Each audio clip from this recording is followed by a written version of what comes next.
सवाल सिर्फ भारत का नहीं है, वैश्विक रूप से हम इस बात के हैं कि गैर कानूनी तरीके से जो लोग दूसरे देशों में होते हैं उनको वहां रहने का कोई कानूनी अधिकार तो है नहीं।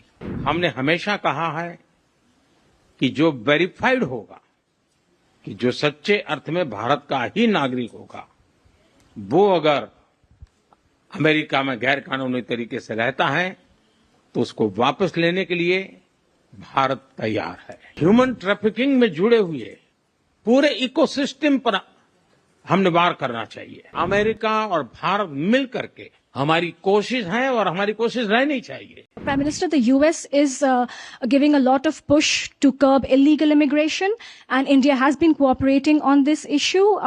How does India see this issue in the larger context? Thank you. सवाल सिर्फ भारत का नहीं है, वैश्विक रूप से हम इस बात के हैं कि गैर कानूनी तरीके से जो लोग दूसरे देशों में होते हैं उनको वहां रहने का कोई कानूनी अधिकार तो है नहीं।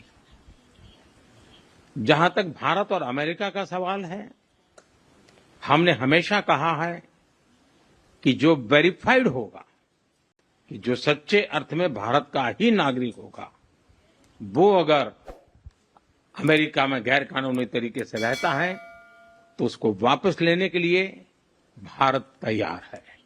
लेकिन बात हमारे लिए वहां से रुकती नहीं है। ये सामान्य परिवारों के बच्चे होते हैं, उनको बड़े बड़े सपने दिखाए जाते हैं और उनको ज्यादातर ऐसे होते हैं, उनको गुमराह करके लाया जाता है। और इसलिए ये ह्यूमन ट्रैफिकिंग में जुड़े हुए पूरे इकोसिस्टम पर हमने वार करना चाहिए।